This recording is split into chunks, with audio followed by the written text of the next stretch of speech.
Namaste, and a huge, warm welcome to all of you, our future educators. If you are a technical teacher certificate trainee, you are stepping into an absolutely noble profession. And this explainer? Well, consider it your essential mentor masterclass. Our goal today is to equip you with the absolute best strategies to elevate your classroom transactions. We're going to take you from just, delivering information to truly capturing your students' minds.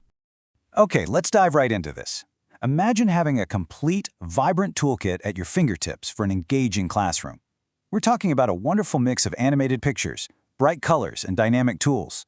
This is the blueprint we'll be mastering today, a really comprehensive guide to utilizing teaching aids to their absolute maximum potential.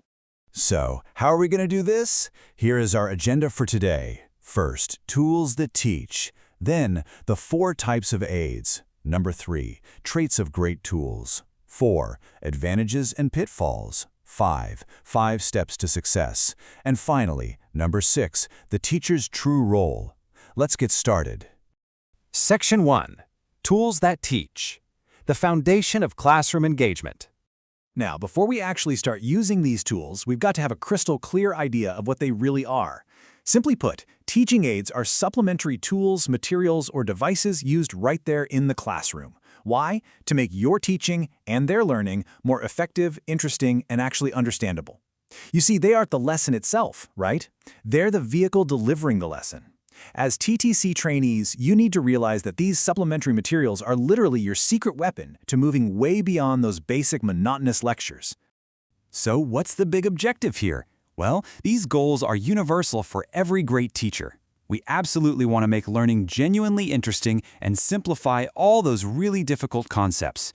We need to grab the student's attention the second we start, but most importantly, we're aiming to create permanent learning and really encourage participation. When you use teaching aids correctly, you're bridging language gaps, you're sparking curiosity, and trust me, that learning, it stays with the child forever. Moving on to Section 2, the 4 types of aids. Categorizing your instructional tools. You know, it's absolutely vital to know your options, because not all tools do the exact same job during our classroom transaction. We can break down your instructional arsenal into 4 main categories. First up, visual aids. These are used entirely through seeing. Think of your charts, your maps, those animated pictures, and the classic blackboard. Then we have audio aids, used through hearing, like a radio, a tape recorder, or a microphone. Third, audio-visual aids, which combine seeing and hearing. This is where televisions, projectors, videos, and computers come into play. And finally, we have those highly effective activity aids, where it's all about learning by doing. I'm talking science experiments, educational games, role play. A truly dynamic teacher is going to mix all 4 of these together, All right, Section 3, Traits of Great Tools, the quality checklist for trainees.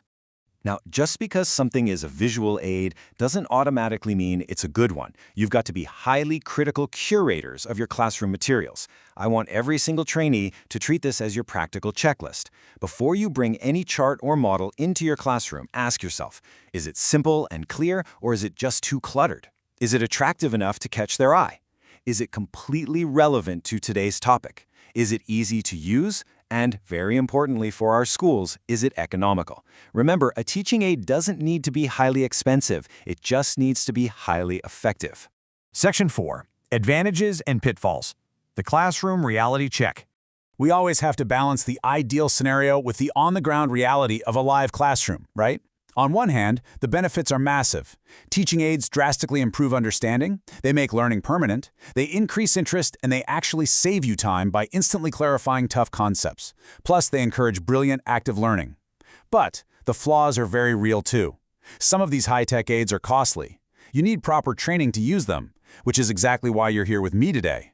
And let's be honest, technical problems like a sudden power cut or a broken projector can and will happen. Plus, preparing beautiful charts simply takes time. You've got to be prepared for the magic and the hurdles. Which brings us to Section 5, 5 steps to success. Execution in the classroom. Here is your actual actionable playbook for classroom execution. This is how you build a perfect lesson sequentially. Step 1. Select a suitable aid. Don't just pick something flashy, pick what actually works for the topic. Step 2. Prepare before class.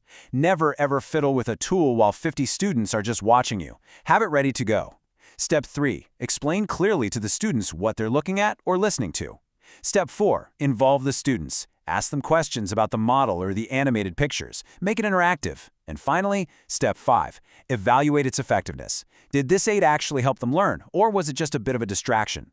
Careful preparation here directly leads to active student involvement. Section 6. The teacher's true role. Bringing it all together. We've talked so much about these physical tools, but we really need to understand that teaching tools are absolutely nothing with the person wielding them. The ultimate responsibility lies entirely on you, the teacher. You have to select the appropriate teaching aids and use them effectively according to your specific lesson. A smart board isn't going to teach a child on its own, is it? A beautiful science model cannot explain itself. It requires your passion, your voice, and your pedagogical skills to align that tool perfectly with your lesson plan. You are the master. The aid is merely your assistant. And this brings us to a brilliant bottom line. Good teaching aids equal better learning. This is the core philosophy every single TTC trainee needs to take away from our masterclass today. When you invest the effort to find or create really good aids, the direct result is simply better, faster, and much more joyful learning for your entire batch of students. So I want to leave you with this thought-provoking challenge. As you graduate and step confidently into your future classroom, how will you balance the power of these teaching aids with your own brilliant human instruction to create that beautiful, permanent learning? The visual tools are absolutely wonderful, but your immense capability as an educator is what will truly change lives. Thank you so much for joining me in this explainer, and I wish you all the absolute best in your teaching journeys.